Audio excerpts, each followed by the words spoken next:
Havells music की शानदार प्रस्तुति।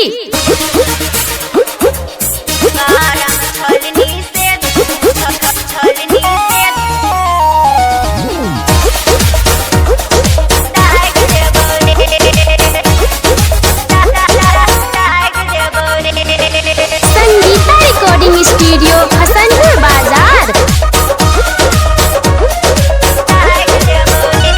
सुने हे रे छौरा हम लागे छौ छी छोरा। ओहो ऐसन बात छे गे। सुने हे रे छौरा हम लागे छौ छी छोरा। अकेले देखते लड़की घेरे सी रास्ता पैरा। अब जदी बलबी ते गायर देबौ रे। गरम छोलनी से दाग देबौ रे। हाँ अब जदी बलबी ते गायर देबौ रे। गरम छोलनी से दाग देबौ रे।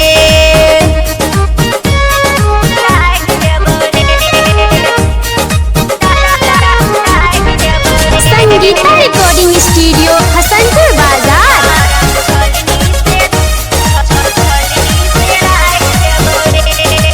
बर्दाश्त नहीं है छौ कर ले रे शादी। माई बाबू से करी के राजी। तो तू ही कर लेना। बर्दाश्त नहीं है छौ कर ले रे शादी। माई बाबू से करी के राजी। फिर भी लड़की सब पर डाल भी बुरा अपन नजर। तोरा दे पर गिरतौ छोरा ठनका और बजर। अब जदी छर भी मुँह में आग देबौ रे। गरम छोलनी से दाग देबौ रे। अब जदी बल भी ते गाड़ देबौ रे। गरम छोलनी से दाग देबौ रे। गरम छोलनी से छोलनी से दाग देबौ रे।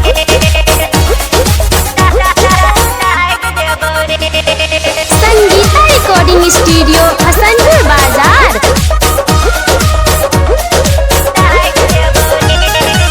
लड़की के समझे नहीं तो कमजोर रे।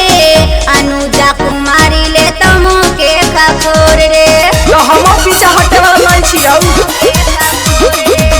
लड़की के समझे नहीं तो कमजोर रे। पूजा कुमारी ले तो मुँह के खखोर रे। लड़की जैया अतौ अपना कायद पर।